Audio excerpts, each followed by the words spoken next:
Anyone who has seen the magnificent film by Roland Bykov, Ibelit 66, I am sure remembers the moment when the pirates, led by Bykov, climb out of the ship's hold and address the passengers that we didn't make a hole in the bottom, or as they say, we didn't poke around down there. In my opinion, that's what they say.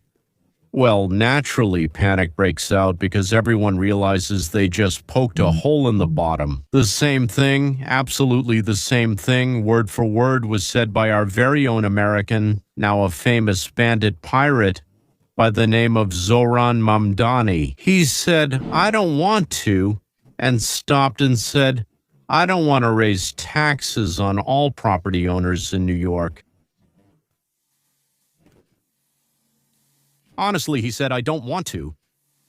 And panic started because, well, everyone realized that a hole had just been made in the bottom.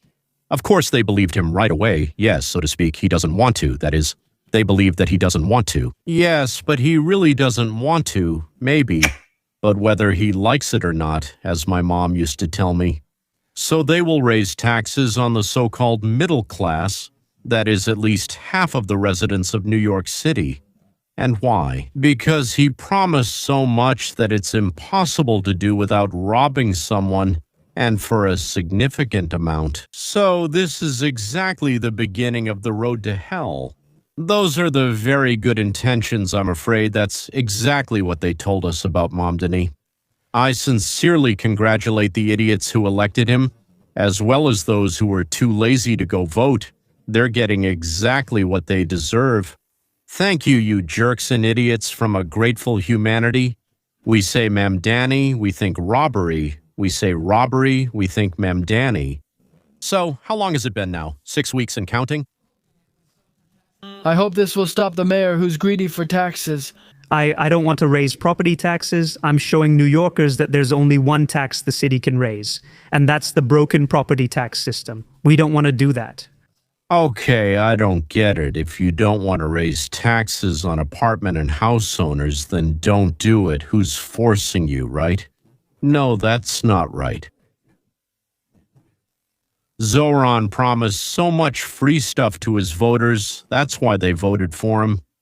Well, lumpen, including a lot of new immigrants, by the way, who want to get free goodies and treats in the form of subsidies for housing, for food, for transportation, well, for health care, and actually even for alcohol, and it wouldn't be bad to get some for cigarettes too. You can easily exchange the vouchers you were given for the bare minimum for a little less, but in cash, as they say. And even for expensive New York girls, expensive compared to, say, Boise, Idaho, and Paris, but not the one in France, the one in Texas. There, according to rumors, girls are cheaper.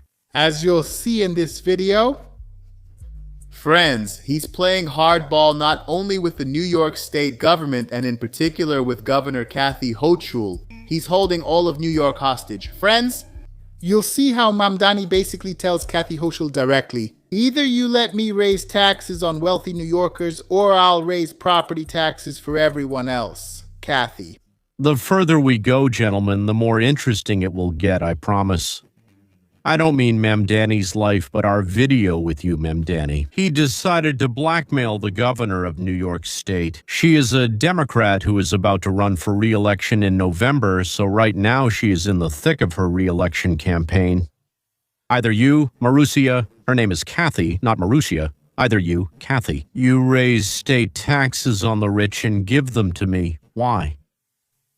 Because that's what I want. Or else I raise taxes on everyone who owns property in New York City. And New York City is, I think, more than half of the state of New York. Where's the blackmail here? You might ask, why? How can he blackmail her by raising taxes in his city? Let me explain, Kathy.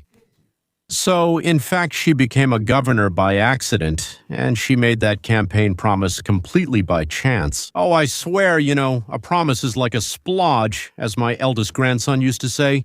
The splodge made a splodge. That she won't raise taxes unless she raises taxes on the rich. Then Mamdani will say that, because Kathy, a member of his own Democratic Party, defended her friends, billionaires, and donors, and thus forced him to raise taxes on the middle class. So she committed a crime. She didn't rob the rich, and for that she should be prosecuted.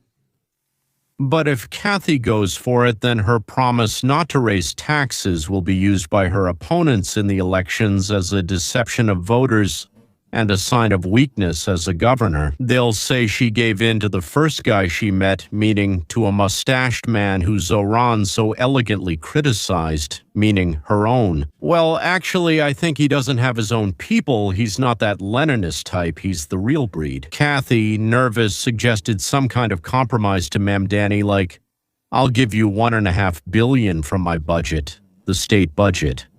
Where she got an extra $1.5 billion, we don't know. But obviously there was a stash, well, just a small stash, $1.5 billion.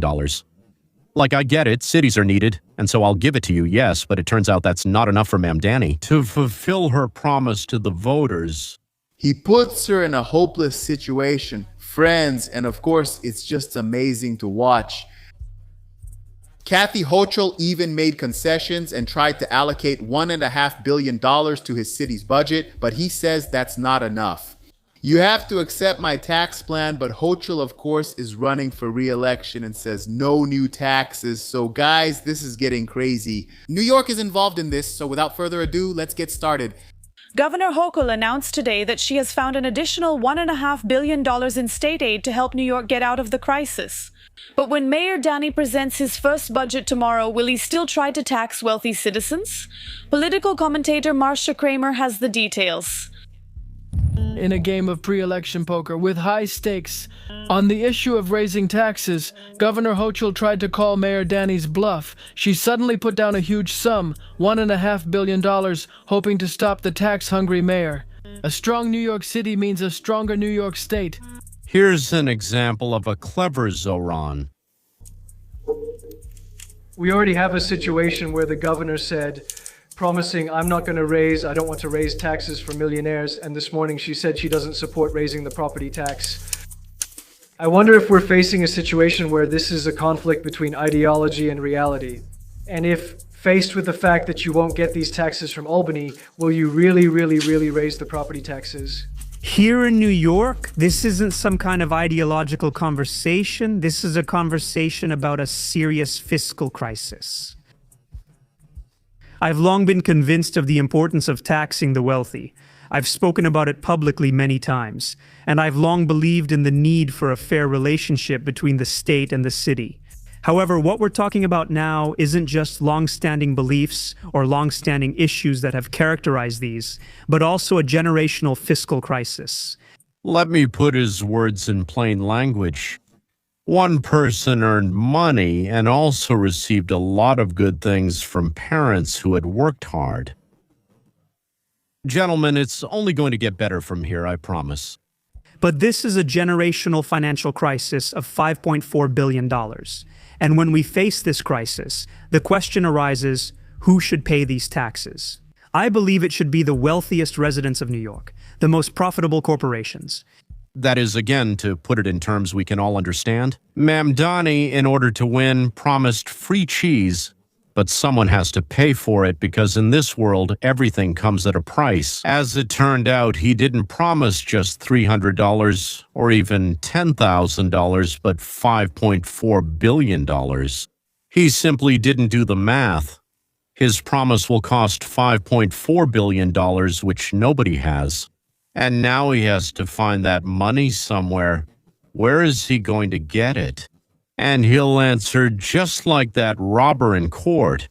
When the judge sternly asked him why he robbed banks, he said, "Well, that's where the money is." It seems like, yes, the judge is a fool, but Mamdani, who needs to show that he's doing what he promised, basically has to break into those houses, safes, and other places where money is kept. And those he calls the rich, well, they keep their money somewhere, right? Yes, so if you put pressure on them, yes, then if they don't run away, they'll give it up, and running away is really hard. Because it's not just about taxes, it's also about connections, people, money, the city, children, their connections, their schools, and so on. Running away is insanely difficult. So naturally, he plans to break into houses, cash registers, and safes without the owner's permission. I would say it's not even just against their wishes, but simply when they have absolutely no desire to give this money away. So he plans to make money by taking what they've earned and received from their parents, perhaps, yes, who earned it themselves. It doesn't matter. Let's say I earned money and gave it to my child. Why can someone now come to this child and say, well, let's do this. Yes, well, it was mine. I could do whatever I wanted with it.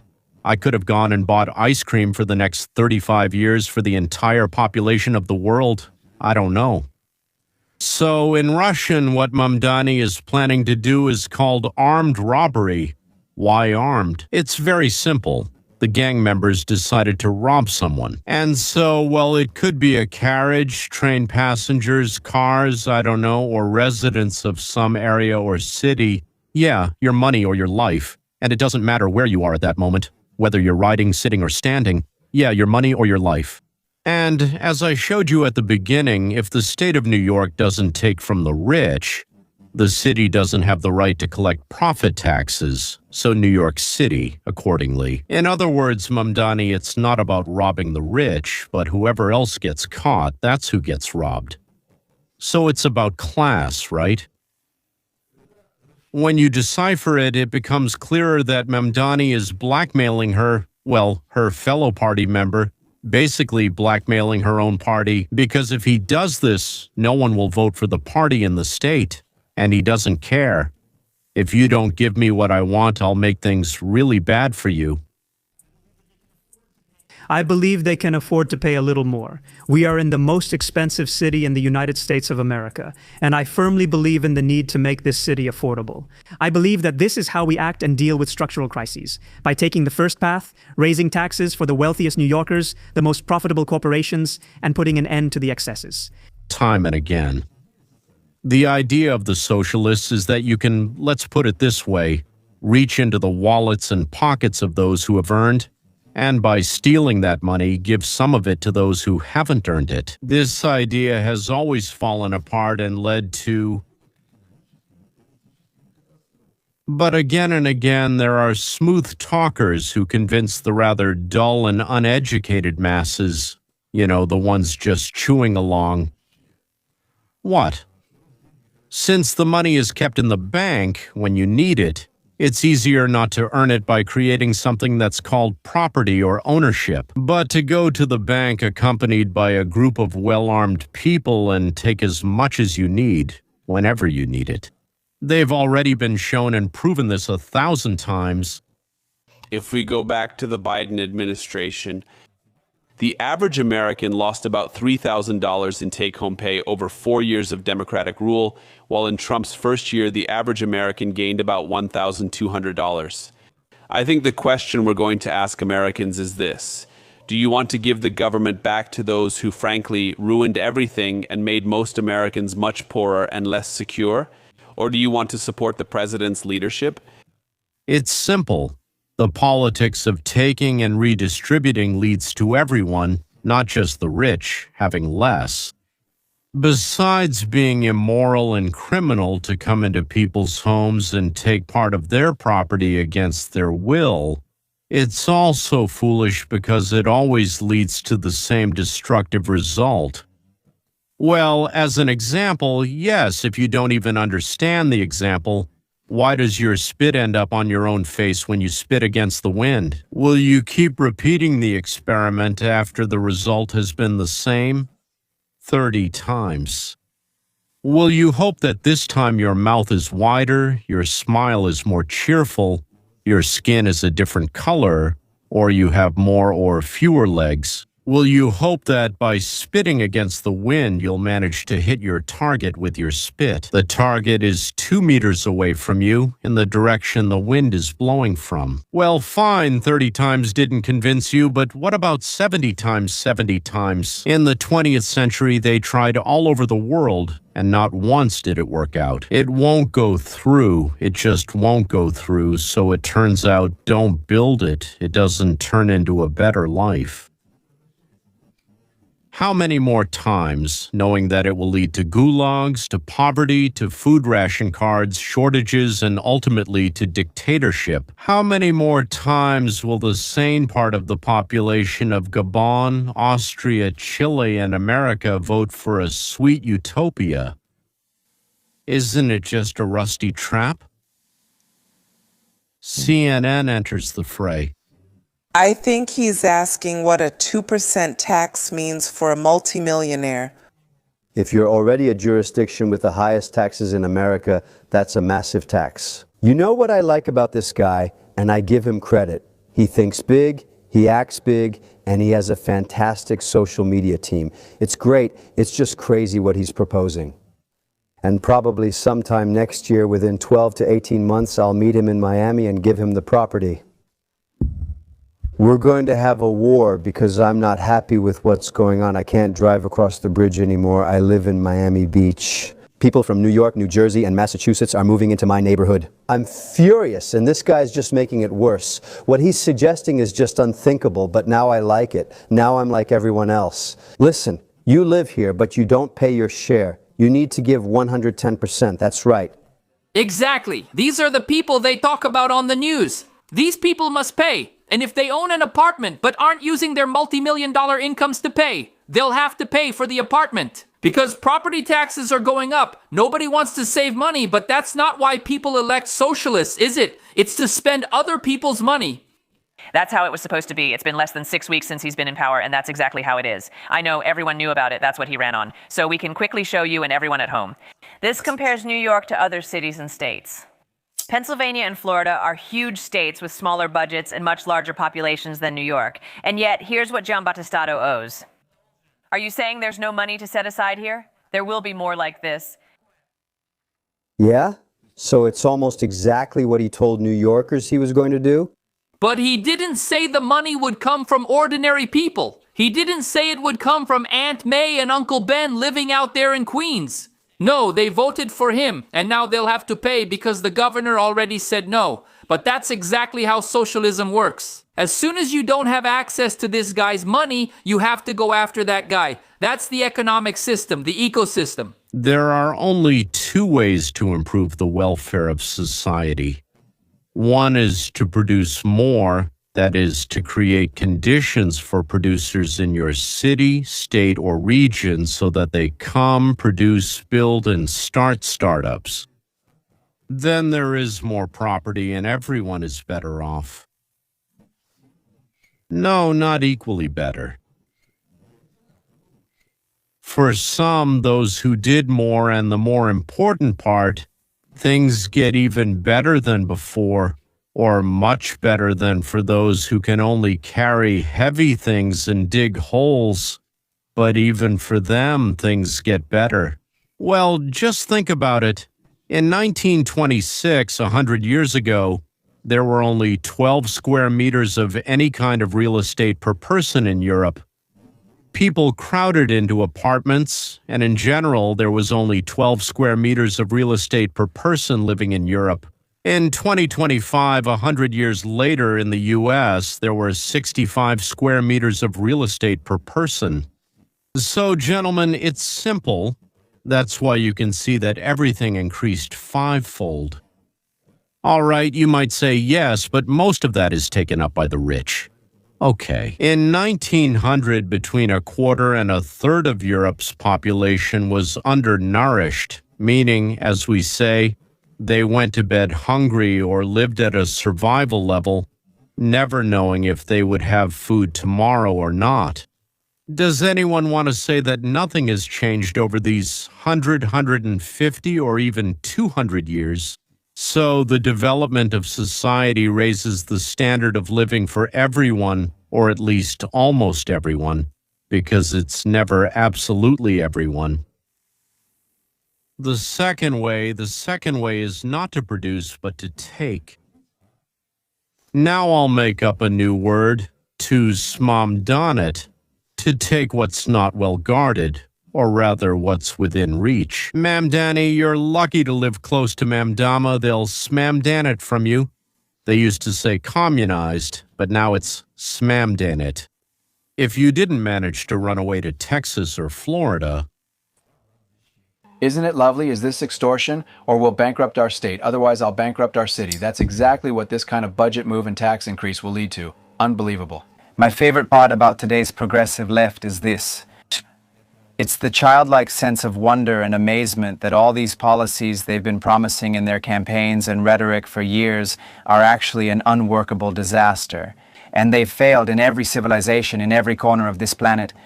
amen, that's exactly what I was just telling you. There isn't a single place on earth where socialism hasn't driven a country into complete poverty. Remember how Jaguar was nationalized in England, and the company went bankrupt and was only saved when it was bought out by private owners? In the 1970s, Venezuela nationalized its oil industry. That is, they deprived the management of motivation, investment capital. They deprived these companies of partnerships. They deprived all the companies that were working there. Neither the management nor the middle managers had a direct interest in keeping the oil industries, fields, plants, and refineries in order, increasing profits or reducing expenses. No one had a personal interest in this, a selfish interest as they call it. There was no selfish interest, and everything collapsed. A huge profitable industry fell apart because there was no selfish interest. Gentlemen, we have before us a remarkable example of what happens in real time when progressive liberal fascists, yes, I said it right, progressive liberal fascists, come to power. This could turn out to be a great vaccine for today's youth, who don't take our word for it and say to us, well, that was back then, in your time. I mean, back then in Allah's time, and who else was there? White and Rose, who were fighting. The 30 Years' War in France. In our time, it's actually very good. Let them get this vaccine against collectivism personally, and maybe some of them will figure something out. I remembered, I think I've quoted this once before, but I recalled the words of Galich. Continue. He came, I think he was in America, came back from America and wrote, well, a kind of semi-humorous song, semi-humorous. And I remember one part very well. I think it wasn't a verse, but a chorus. So it sounded something like this all over America. We will build ordinary houses, houses of culture, let them spend a little time in our shoes, and maybe this will make them a bit wiser.